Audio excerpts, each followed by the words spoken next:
بسم اللہ الرحمن الرحیم۔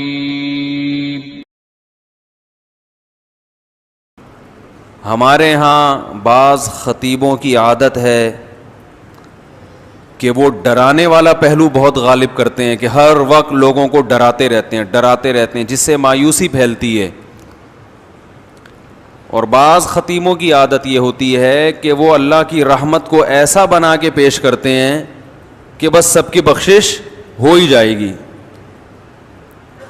اور رمضان میں تو ویسے ہی بخشا جائیں گے، جمعے کو مر گئے تو بخش گئے، رمضان میں مر گئے تو پھر تو بخشش پہ مہر لگ گئی، اور اگر رمضان میں 27ویں رات کو مر گئے تو بے شک چرس پی کے مرے ہوں پھر بھی کہاں جائیں گے؟ جنت میں جائیں گے۔ گانا گا کے مرے ہوں یا چرس پی کے مرے ہوں یا کسی کی جیب کاٹتے ہوئے مر گئے، جانا سیدھا کہاں ہے؟ جنت میں۔ یہ بھی غلط ہے۔ اس میں جو اعتدال کی بات ہے وہ وہی بات ہے جو اللہ نے بتائی ہے۔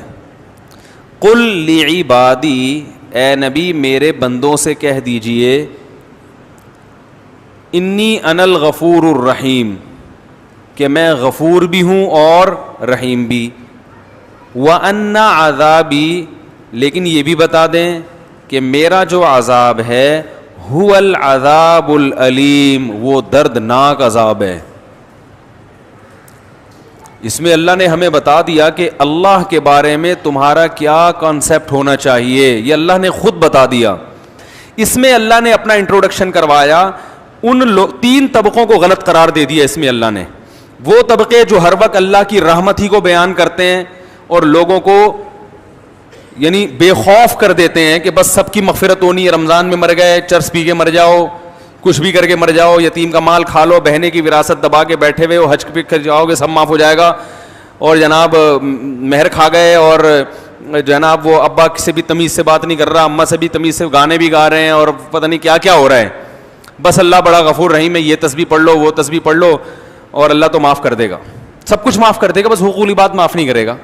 بعض لوگوں نے یہ کہا کہ کیوں بھائی حقوق العباد، حقوق اللہ بھی اللہ نے کہا کہ میں معاف نہیں کروں گا جب تک پکی توبہ نہیں ہوگی اور آئندہ نہ کرنے کا عزم نہیں ہوگا۔ ہاں حقوق العباد میں یہ ہے کہ صرف اللہ سے توبہ ضروری نہیں ہے، مخلوق سے معافی بھی ضروری، لیکن دونوں کا مسئلہ برابر ہے۔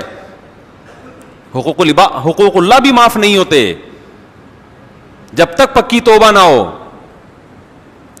تو ان لوگوں پر بھی رد ہے جو ہر وقت اللہ کی رحمت کو ہائی لائٹ کرتے رہتے ہیں اور ایسا اللہ کو بنا کے پیش کر دیتے ہیں کہ لوگ کہتے ہیں یار ڈرامے بھی دیکھو، فلمیں بھی دیکھو، خواتین پردہ بھی نہ کریں، مرد نظر کی حفاظت بھی نہ کرے، اور میرے بھائی سعودی بینک میں جاب بھی کرتے رہو، سود بھی کھاتے رہو، انشورنس بھی کروا کے رکھو کہ ابا مر گئے تو اتنے پیسے ملیں گے، صحیح ہے نا، نہیں مرے تو نہیں ملیں گے، اور وراثت بھی تقسیم نہیں کرو، حج واجب ہے آپ کے اوپر، فرض ہو چکا ہے، آپ بڑھاپے کے لیے اس کو ٹال رہے ہیں۔ آج حج کب ہوتا ہے؟ سارے کاموں سے فارغ ہو کر اب کرنے دھرنے کے لیے کوئی کام بچا ہی نہیں ہے، پیسے پڑے ہوئے ہیں تو چلو اب حج کر کے آ جاؤ۔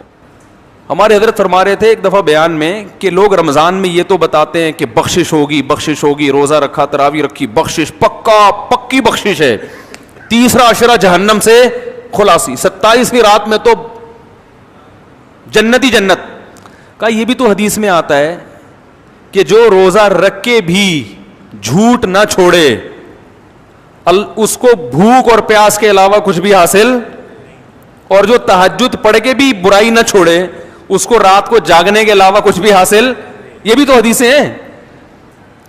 تو ایک طرف اللہ کی رحمت میں اتنا غلو کرایا جاتا ہے کہ لوگ گناہوں پہ جری ہونے لگتے ہیں، یار سب حلال ہے، سب کرتے رہو، بس یہ کر لیں گے، یوں کر لیں گے، ایک مسجد کے ڈبے میں چندہ ڈال دیں گے 5 روپے، اور وائپر والے کو 5 روپے پکڑا دیں گے، شیشہ بھی صاف ہو جائے گا اور صدقہ بھی ہو جائے گا، عیدی سینٹر میں ایک بکرا دے دیں گے، اور یہ بھی جب دیتے ہیں جب اپنا کوئی مریض بیمار ہوتا ہے۔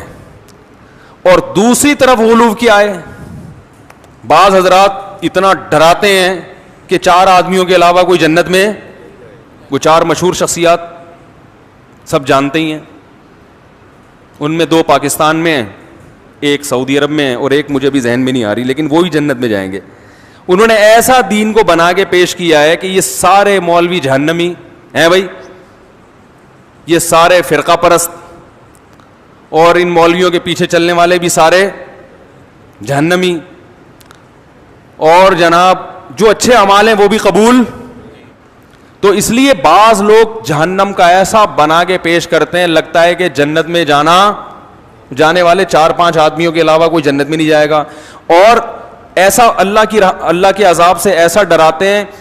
یعنی جہاں شریعت نے گنجائشیں رکھی ہیں اس کو بھی اتنا سخت بنا. ایک صاحب جماعت کی اہمیت پہ بیان کر رہے تھے کہ جماعت کی نماز اتنی ضروری ہے, اگر نہیں پڑھی جماعت سے تو یہ ہو جائے گا, اور اگر تم, بس کیا بتاؤں میں نے کہا یار انہوں نے, جماعت کی بڑی اہمیت ہے اسلام میں, لیکن حضرات فقہا نے قرآن و سنت ہی کی روشنی میں کچھ آزار بیان کیے کہ بھئی یہ عذر ہے تو جماعت سے نماز چھوڑ سکتے. میں نے کہا یہ اتنا سخت بنا کے انہوں نے پیش کر دیا کہ اب جماعت سے نماز پڑھنا لوگوں کے لیے آسان نہیں بلکہ مشکل. لوگ کہیں گے یار یہ تو ہمارے بس میں ہے ہی نہیں.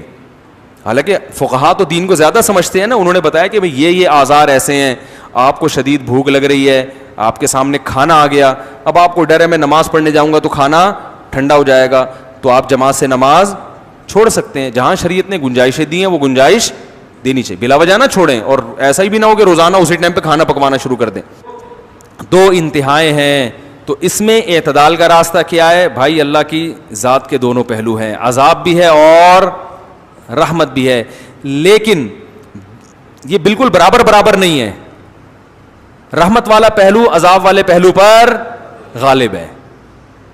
تبھی اللہ نے رحمت کو ہائی لائٹ کیا, میں غفور بھی اور میں رحیم بھی, لیکن عذاب کے بارے میں فرمایا میرا جھانپڑ بہت سخت ہے. یعنی میں ایسا ہوں نہیں, لیکن مجھے مجبور نہ کرو, اگر میری نافرمانی کی تو میں عذاب بھی دے دوں گا. تو رحمت غالب کیسے ہے؟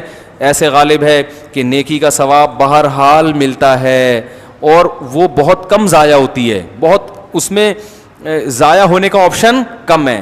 جبکہ گناہ کا عذاب لازمی نہیں ملتا, اس میں توبہ کا دروازہ کھلا ہوا ہے. توبہ کر لو گے تو معاف ہو جائے گا, توبہ نہیں کرو گے تو پھر اللہ کا کوڑا بہت سخت ہے. فرمائے ان ربک لبالمرصاد, تمہارا رب گھات میں بیٹھا ہوا ہے نافرمانوں کو پکڑنے کے لیے.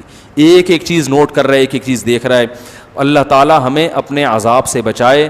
تو بھائی یہ جو گناہ ہیں ہمارے معاشرے میں, ان کو چھوڑ دینے میں ہی خیر ہے. ہمت کر کے چھوڑ دیں, پھر اللہ کی رحمت ہے, اور ایسی رحمت ہوتی ہے تتنزل علیہم الملائکہ. اللہ فرماتے ہیں تم گناہ چھوڑو گے نا تو تمہیں جو ٹینشن ہوگی نا, اس ٹینشن کو ختم کرنے کے لیے میری طرف سے تمہارے دل پہ فرشتے نازل ہوں گے.